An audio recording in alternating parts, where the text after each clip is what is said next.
Sisters and brothers, thanks everyone for being here.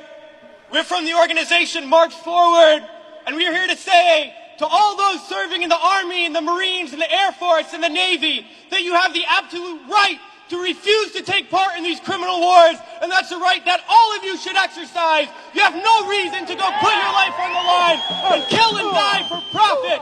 We've been to Iraq, we've been to Afghanistan, and we know what these wars are really about.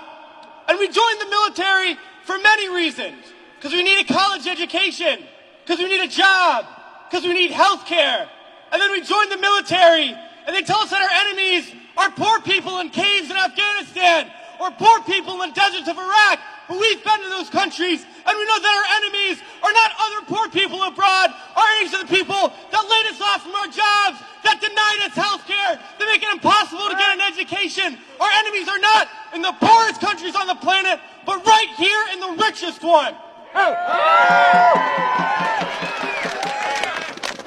Now these wars, the occupations of Iraq and Afghanistan alone, are costing over $700 million every single day. This is a crime.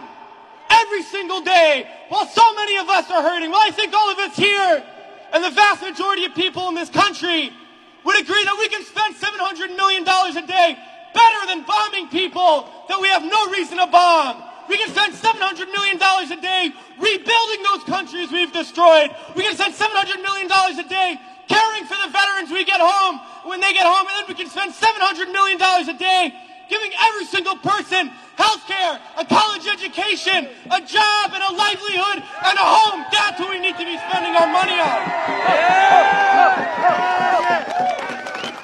But this government is not going to do that.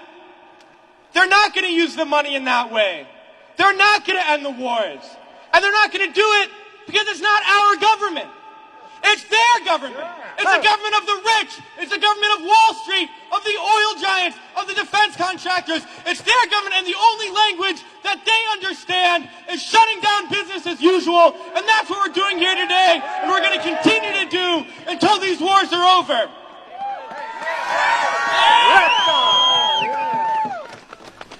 Well, it's crystal clear now that these wars are going to continue and expand and go into other countries. That is the trend. That is what we know, that there is perpetual war, and it's only going to stop if the people stand up and stop it. And that's what we're going to do, sisters and brothers.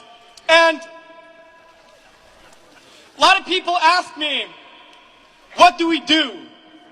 Because we all know things are bad.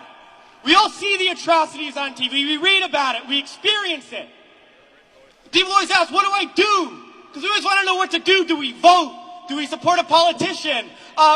Do we join an organization? What do we do? Well, I'll tell you what we do. It's simple. We fight.